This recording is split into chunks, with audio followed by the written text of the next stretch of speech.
आपल्या रोजच्या आयुष्यामध्ये ना आपल्याला भरपूर समस्या उद्भवतात आणि मग अशा वेळेस आपला वेळसुद्धा फार जातो. मग वेळेची बचत व्हावी, त्याचबरोबर आपण स्मार्ट पद्धतीने कशी कामं करायची यासाठीचाच हा व्हिडिओ आहे. तर चला आजच्या व्हिडिओला सुरुवात करूयात. जसंही आपण नवीन शर्ट आणतो ना किंवा एखादं कोणतंही टॉप असेल त्यावरती जर असे बटन वगैरे असेल तर हे बटन जेव्हा आपण हे शर्ट यूज करायला लागतो तेव्हा फार ढिल्ले होतात. मग हे बटन ढिल्ले होऊ नये म्हणून शर्ट आणल्याबरोबर तुम्हाला ही टीप करायची आहे. बटनला डबल शिलाई देण्यापेक्षा किंवा पुन्हा फिट्ट करण्यापेक्षा अशा पद्धतीने तुम्हाला नेलपेंटचा वापर करायचा आहे. ज्या कलरचं तुमचं शर्ट आहे त्याच कलरची नेलपेंट खरं तर तुम्हाला घ्यायची आहे आणि शर्टचे जे बाही बटन आहे त्याच्या मागच्या साईडनं असे जिथे दोरा आहे तिथे लावायचं आहे आणि नंतर ते ड्राय होऊ द्यायचं आहे. तुम्ही बघणार शर्टचे बटन जे आहे बिलकुल ढिले होणार नाही. आपण कुठेही बाहेर गेलो आणि पर्स वगैरे नेली नाही तर हातामध्ये ना नॅपकिन आपला असतो. मग काय होतं, बऱ्याच वेळेस एकदा लक्ष राहतं, दोनदा लक्ष राहतं, पण तिसऱ्या वेळेस नेमका हा नॅपकिन कुठे पडला समजतच नाही आणि अगदी मग हरपूनच जातो. आता माझ्याही सोबत हे बऱ्याचदा होतं. तुमच्याही सोबत होतं का? कमेंट करून नक्की सांगा. मग आपल्या हातामध्ये जे आहे घडी किंवा मग बांगडी असते. सो याचाच आपल्याला वापर करायचा आहे. टाचन पिन घ्यायची आहे, रुमाल घ्यायचा आणि याला अशा पद्धतीने बांगडी किंवा मग घडीला अशा पद्धतीने सिक्युअर करून घ्यायचं. एखाद्या वेळेस आपल्याला लक्ष जरी नाही राहिलं तर हे टाचन पिन लावल्या कारणाने नॅपकिन बिलकुल हरपणार नाही. ही ट्रिक माझ्यासाठी खरं तर खूप कामाची आहे. सो तुम्हाला कशी वाटली कमेंट करून नक्की सांगा. चला मंडळी, नंतरची टिप बघूयात.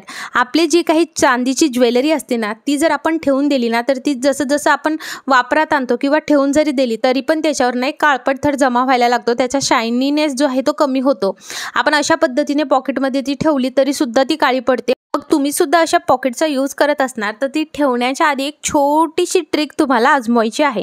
आपण जे पावडर वापरतो ना रोज, टाल्कम पावडर, ते घ्यायचं आणि चांदीच्या ज्वेलरीवरती असं थोडंसं पसरून घ्यायचं. म्हणजे कसं चांदीच्या ज्वेलरीवरती एक लेअर पावडरची तयार होईल. त्यानंतर टिश्यू पेपर किंवा मग ॲल्युमिनियम फॉईल असेल तुमच्याकडे, माझी संपली होती सो त्यामुळे मी इकडे टिश्यू पेपर घेतला आहे. ॲल्युमिनियम फॉईल तुम्हाला घ्यायची आहे आणि त्यामध्ये तुम्हाला हे पूर्ण ज्वेलरी रॅपअप करून ठेवायची आहे आणि ज्या पॉकेटमध्ये तुम्हाला ही ज्वेलरी ठेवायची त्यामध्ये ठेवायची. असं केल्याने जो काही काळवटपणा चांदीच्या ज्वेलरीवर येतो तो लवकर येणार नाही आणि तुमची ज्वेलरीची शाईन सुद्धा तशी आणि तशीच राहील. चला मंडळी, नंतरची टिप बघूयात. जेव्हाही आपण नेलपेंट लावतो ना तर मुलं आपल्या आजूबाजू असतात आणि म्हणतात आम्हाला पण लावा, किंवा मग कधी आपल्याला नेलपेंट लावायची सवय नसली तर ती नखाला लागायची ऐवजी इकडे तिकडेच जास्त लागते. मग अशा वेळेस ती काढायची म्हटलं तर अगदी स्किनला आपल्याला एकदम असं घासावं लागतं आणि मग इरिटेशन फार होतं आणि लहान मुलांना मग ते ओरडतात सुद्धा कारण त्यांना जे आहे आग होते. मग अशा वेळेस तुम्ही काय करू शकता, नेलपेंट लावण्याच्या आधी ती काही स्किन आहे आजूबाजूची तिथे ना तुम्ही अशा पद्धतीने तेल लावायचं आहे आणि नंतर नेलपेंट लावायची. जर आजूबाजू स्किनवरती सुद्धा नेलपेंट लागली तर ती फार इझिली आपण जे आहे व्यवस्थितरित्या काढू शकतो. कशी? चला तुम्हाला व्हिडिओमध्ये दाखवते. बघा, फक्त आपल्याला अशा पद्धतीने काढायची आहे. खूप छान पद्धतीने निघते, इरिटेशन सुद्धा होत नाही. आपल्याला इकडे प्लास्टिकचं असं भांडं घ्यायचं आहे जे बिलकुल आपण किचनमध्ये यूज करत नाही आहोत. यूज अँड थ्रोचे डबे आपल्याकडे असतात. तोच एक डब्बा घेतलेला आहे. कपड्याचं साबण घेतलं आहे आणि ते थोडंसं ग्रेट करून मी घेते आहे. तुम्ही भांड्याचं साबण घेतलं तरीही चालेल. कपडे किंवा भांड्याचं साबण घ्यायचं आहे आणि दोन्ही नसेल तर निरमा घेतला तरी चालेल. त्यानंतर आपल्याला टाकायचं थोडंसं हार्पिक, अगदी एखादा चमचा हार्पिक यामध्ये आपल्याला घालायचं आहे. त्यानंतर आपल्याला लागणार आहे अर्ध लिंबू, अर्ध पूर्ण लिंबू यामध्ये आपल्याला अशा पद्धतीने पिळून घालायचं आहे. लिंबूऐवजी तुम्ही थोडंसं व्हिनेगरचा वापर केला तरीही चालेल, पण लिंबू आपण वापरलं तर काय होतं, त्याच्या सालीचा सुद्धा वापर होतो. म्हणजे सालीच्या साह्यानेच तुम्ही हे व्यवस्थितरित्या लावायचं आहे. आता बिलकुल स्टीलचा चम्मच वगैरे काहीच वापरायचं नाही, नाहीतर हार्पिकमुळे काळपट डाग होतील. आपल्या घरामध्ये अशा पद्धतीने पूर्ण काळपट थर कॉर्नरला जमा होतो किंवा मग बऱ्याचदा टाईल्सवरती एक असे डाग पडतात जे निघत नाही. सो टाईल्सवरती डाग पडले असेल, अशा पद्धतीने कॉर्नरला पूर्ण काळवटपणा आलेला असेल तर तुम्ही ही जी काही ट्रिक आहे ती नक्की एकदा ट्राय करून बघा. जे सोल्युशन आपण बनवलं आहे ते डायरेक्टली यामध्ये टाकायचं. मी बिलकुल यामध्ये पाणी वगैरे टाकलेलं नाही कारण आपल्याला हे एकदम स्ट्रॉंग बनवायचं होतं, कारण अगदी स्ट्रॉंग डाग आहेत. आणि अशा पद्धतीने जर सिलेंडरचे डाग झाले तिथे सुद्धा तुम्हाला हे लावायचं आहे. फक्त सिलेंडरचे डाग जास्त झाले असेल तर हार्पिकचं प्रमाण तुम्हाला थोडंसं जास्त घ्यायचं आहे आणि जुना एखादा टूथब्रश किंवा एखादी जुनी घासणी घेऊन तुम्हाला हे असं लावायचं आहे. 2 मिनटं त्याला तसंच रेस्टिंग पिरियड द्यायचा आहे, रेस्टिंग टाईम द्यायचा आहे आणि नंतर घासायचं आहे.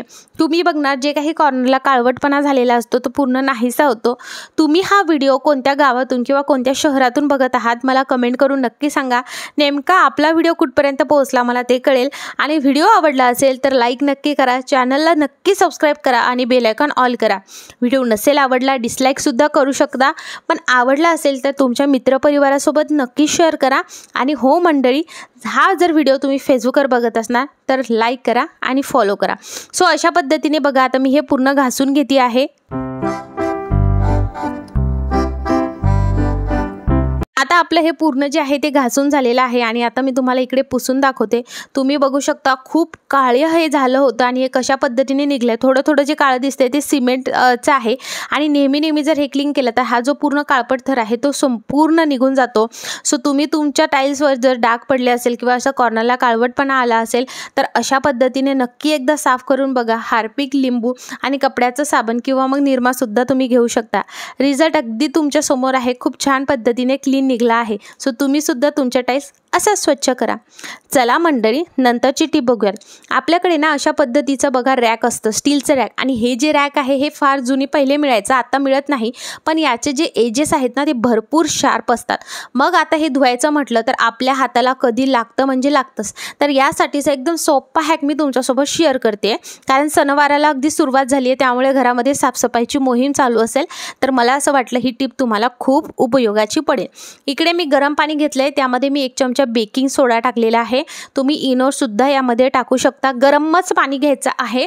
एक गोष्ट नक्की लक्षात ठेवा, कारण आपण हे जे काही रॅक आहे हे वेळोवेळी अक्सर धुत नाही कारण ते लागतं म्हणून, त्यामुळे गरम पाणी घ्यायचं आहे. वॉशिंग पावडर टाकायचं 1 चमचा, नंतर अर्धा लिंबू यामध्ये पिळून टाकायचं आहे.